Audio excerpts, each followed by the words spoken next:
A esta hora, el encuentro que esperabas.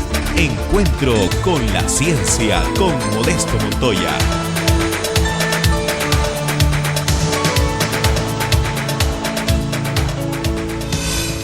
Estamos aquí con nuestro amigo Kevin Contreras, quien ha dado una serie de charlas en la Universidad Nacional de Ingeniería, en la Universidad Católica, entiendo, y también en la Universidad Ricardo Palma. Se debe pues a su paso por el Día de la Madre. Ha venido a ver a su mamá a Lima, cosa que nos alegra a todos en este día. Kevin, ¿cómo se llama tu mamita? Lila Cristina. Lila Cristina. ¿Se puede saber su edad? ¿O te ha prohibido? Prefiero no, creo. Va a estar muy contenta si... Seguramente. ¿Y ella dónde nació? ¿De dónde es? Ella es de Cajamarca. De Cajamarca, del mismo Cajamarca. De un pueblo se llama Huambos, de la provincia de Chota. De Chota, ¿y tú conoces Chota? Claro, sí, he pasado muchas veces por porque ahí. Allí hay un grupo de muchachos que están muy activos en cuestiones de ciencia y tecnología. Sí. ¿Has ido allí? Sí. No he ido, pero sí he escuchado. Seguramente que te van a contactar porque siempre me paran invitando. Lo malo es que de Cajamarca a Chota hay 4 horas de... Sí, hace ya buen tiempo que ya no voy, pero me gustaría tener la oportunidad de volver a ir, sí. ¿Tu madre entonces vino? ¿A qué edad vino? ¿Te acuerdas? ¿Te dijo? ¿Te contó? Sí me contó, pero no sé exactamente los detalles. Tal vez me equivoco con las fechas, pero llegó a los 17 años, ni bien terminando el colegio. Ya. ¿Cuál es su apellido? Villalobos. Villalobos. Sí. ¿Terminó el colegio y se vino? ¿Estudió algo? Bueno, se dedicó sobre todo para ayudar a mi abuela aquí en el trabajo en Lima, sí. Bueno. Sí. Y después... Saludos, señora Lila Cristina. Lila Cristina, por tener un hijo tan inteligente que está con mucho éxito en París, y precisamente queríamos conocer su historia. ¿Tú estudiaste en qué colegio, Kevin? Yo empecé en un colegio nacional que se llama República de Colombia, en Breña. Y después la secundaria lo hice en un colegio jesuita que se llama San Francisco Javier, en Breña también. Y ahí terminé toda mi secundaria, ¿no? O sea, ¿tú estuviste en un colegio estatal? En un colegio estatal, mi primaria, y la secundaria en un colegio católico jesuita, ¿no? Los jesuitas le dan mucha importancia a la educación, ¿no? Sí, exactamente. Sí. Tiene una también la Universidad Católica del Perú es de jesuitas. Sí. De modo que tienes una apertura religiosa, ¿no? Sí, por supuesto. Bueno, yo he crecido, digamos, en un ambiente religioso, pero después justamente el cuestionar las ideas me ha hecho, digamos, un poco alejarme. ¿No vas a decir que eres ateo? Soy agnóstico, digamos. Bueno, yo he pasado por varias etapas, pero mi abuelo me mostró que soy creyente, pero un creyente especial, un creyente que no tiene iglesia. Porque las iglesias pues muchas veces inducen en ti cosas curiosas, empezando que tienes que pagar algo, ¿no? El famoso diezmo, y los que viven bien son los líderes, los curas, los hermanos, y los pobres ponen el 10%, cosa que me daba un poco de duda respecto a la confianza en estas. Y tú fuiste luego a la Universidad Nacional Federico Villarreal. Sí, así es.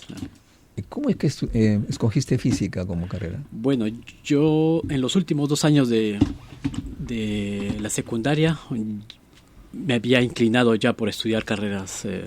Me gustaba mucho la matemática y la física, y sobre todo la física por la parte experimental, ¿no? Muy bien.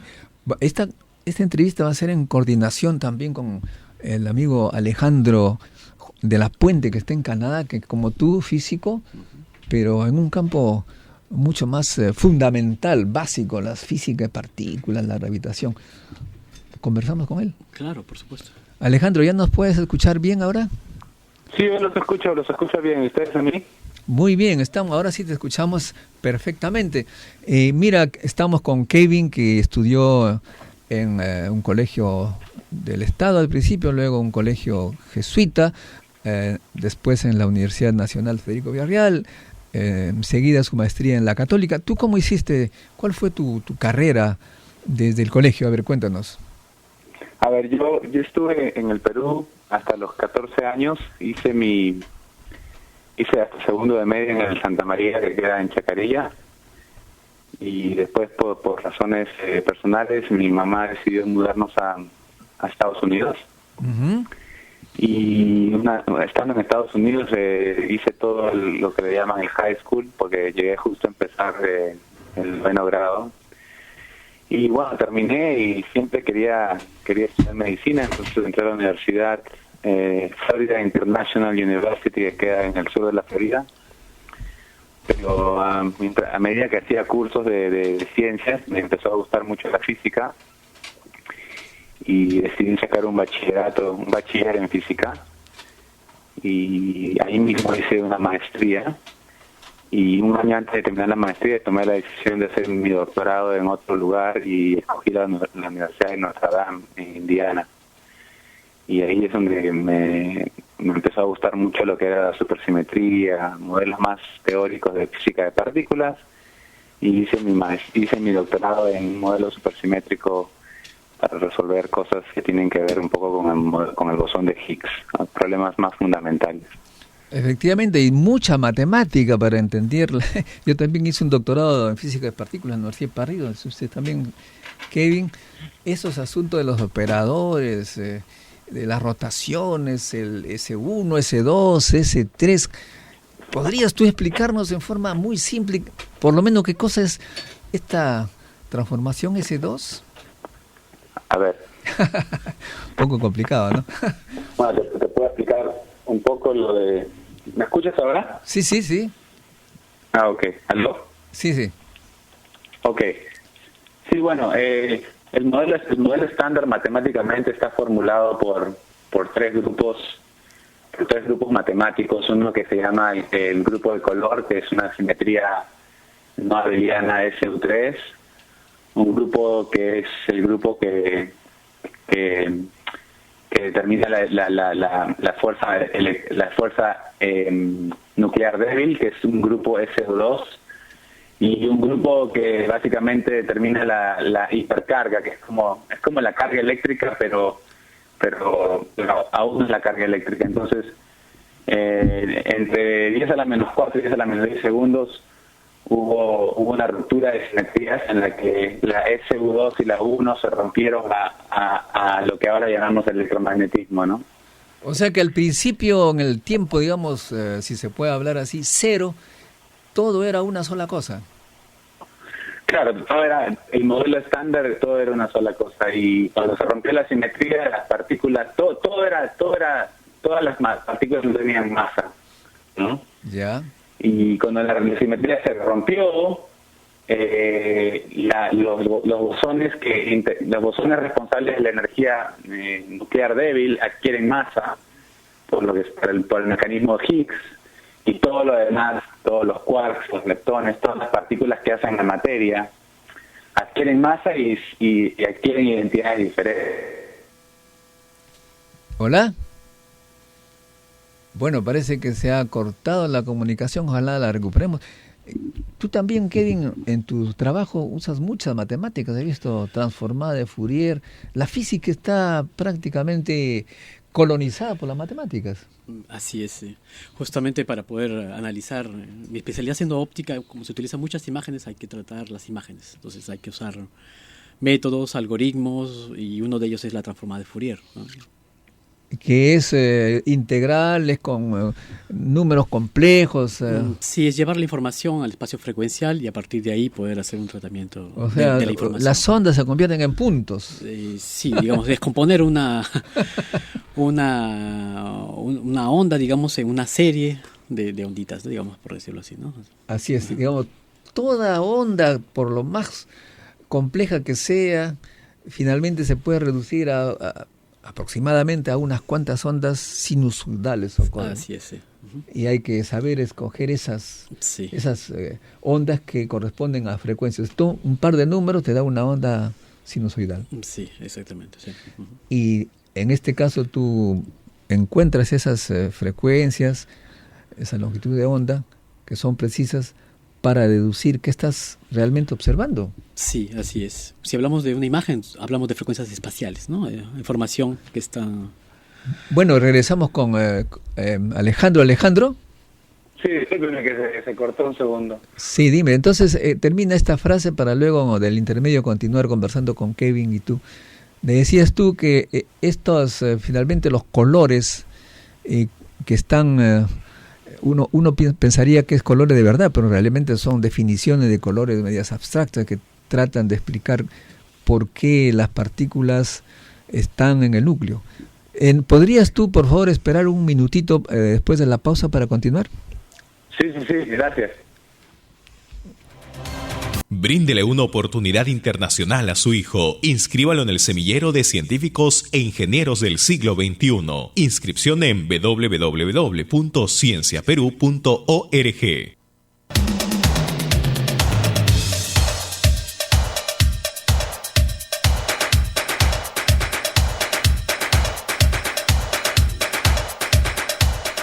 Gracias, amigos. Estamos con Kevin Contreras en Perú y con Alejandro de la Puente en Canadá, hablando de física, dos físicas totalmente diferentes, pero que los une las matemáticas. Alejandro, decías, cuéntanos un poco la idea de los tres colores.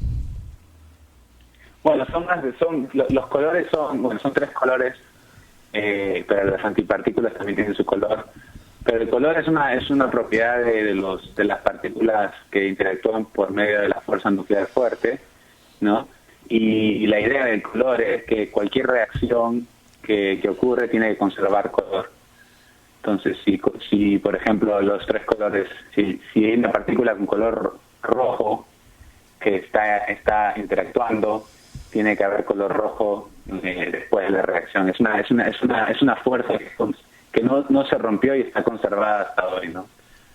Entonces, el color, le llamamos color, pero básicamente es como una carga, sino que en vez de haber una sola partícula responsable por transferir esa carga, hay 8, que son los gluones, las partículas que transmiten energía nuclear fuerte. Entonces, matemáticamente hablando, es una teoría mucho más compleja que el electromagnetismo, ¿no? Ahora, cuando yo estudiaba estas cosas hace mucho tiempo, tenía la impresión que cada vez que hacía un experimento, entraban partículas, salían partículas, y los físicos teóricos se encargaban de inventar propiedades con tal que haya una cierta conservación. En los colores igual hay conservación de estas, que no son colores como los conocemos, sino simplemente son definiciones abstractas, ¿no? Sí. Sí, a mí me encanta esa parte de la historia porque en los años 50 se empezó a observar muchas partículas que nunca se había observado, y para darle una estructura a todas estas partículas se empezó a distinguir una teoría de sabor. ¿Okay? Sabor, exactamente, también. Exactamente. y el encanto y esas cosas. Sí. Y después se descubrió una partícula que se llama la delta, y para que la función de onda sea completamente antisimétrica, porque esta era una partícula que tenía estadísticas fermiónicas, se tuvo que introducir el concepto de color, ¿no? Y una vez que el concepto de color entró, se empezó a pensar de todas estas partículas como hechas de diferentes combinaciones de quarks, y cada quark tenía diferente color para que la función en sí sea antisimétrica completamente. Entonces fue un trabajo entre experimentales y teóricos, trabajando al mismo tiempo, tratando de explicar lo que se observaba y de predecir lo que se podía observar un poco después, ¿no? Ahora bien, obviamente, cuando uno encuentra las probabilidades o calcula las probabilidades de pasar de una partícula a otra o de un estado a otro, uno ve pues unas ecuaciones donde hay exponenciales, las funciones de onda, exponenciales de imaginarios, y aquí tenemos a Kevin Contreras que utiliza algo similar para sus transformadas de Fourier, porque él utiliza las propiedades ópticas para estudiar los materiales. ¿Cómo haces, Kevin? ¿Nos escuchas, Alejandro, para que veas un poco la similitud? Siempre es un poco... Escucho, sí. Bueno, en caso de la óptica, como le decía, hay herramientas como la transformada de Fourier, pero también hay otras transformadas que, por ejemplo, se pueden emplear para extraer información frecuencial. Por ejemplo, si vemos una imagen, una escena, hay detalles, y los detalles están contenidos siempre en las altas frecuencias, ¿no? Es decir, los objetos que tienen mucha información, y usando, digamos, herramientas hay que aplicar filtrado, por ejemplo, y hay que separar, digamos, ir a buscar las frecuencias que contienen esa información, que dan los detalles de las imágenes, y para eso hay que aplicar métodos que puedan filtrar y luego amplificar también, ¿no? Por ejemplo, ¿no? Para ver mejor las cosas. Justamente, sí, por ejemplo, en microscopía, que yo utilizo mucho, justamente como hay gran cantidad de información, no puedo, digamos, aplicar también, por ejemplo, la transformada de Fourier sobre todo la imagen, sino que tengo que, digamos, a priori conocer, digamos, qué tipo de objeto estoy estudiando, de tal manera de poder aplicar un filtro espacial. Claro. Y saber exactamente dónde se contiene la información. Ahora, tus funciones, tus transformadas, las ondas que tú tienes, los valores de omega, de la frecuencia, de la longitud de onda, puede ser cualquiera, son cantidades continuas, ¿no? No, es así, ¿no? Sí, es así. Uh-huh. En cambio, lo que hace Alejandro, los estados cuánticos más bien tienen determinados valores muy discretos. ¿Por qué esa diferencia? ¿Te habrás puesto a pensar, Alejandro? La diferencia entre por qué bueno, no todos los sistemas tienen estados discretos, pero cuando se empezó a tratar de entender el hidrógeno, se empezó, para poder explicar los niveles de energía, se tuvo que introducir este tipo de idea de que había una cuantización de la energía, pero esos eran sistemas cerrados, ¿no? En sí, sistemas abiertos no tienen que tener una cuantización. Por ejemplo, ondas libres que viajan, por ejemplo, cuando vas a calcular una amplitud de alguna reacción, lo que hace son las ondas las ondas que vienen son ondas con una ecuación de dispersión continua, ¿no? Ondas que interactúan. Eso de la mecánica cuántica es algo muy lindo, pero tiene que ver con sistemas cerrados, ¿no? Claro, porque resulta que normalmente una partícula acelerada, como lo sucede en las antenas, emite energía, ¿no es cierto? La antena justamente es eso, se acelera los electrones de manera oscilante para emitir ondas, pero ahí se pierde energía. Claro, uno le coloca la potencia eléctrica y compensa permanentemente, pero en un átomo, si es que el electrón que está girando alrededor del núcleo, que está acelerado, empieza a emitir energía, colapsa pues finalmente en forma clásica, diríamos, colapsa en el núcleo. Para esa razón decías tú que había que inventar la idea de que no puede hacer ese colapso de una forma continua, sino tendría que ser discreto, pasar con cuánto de energía para pasar de un nivel a otro, ¿no?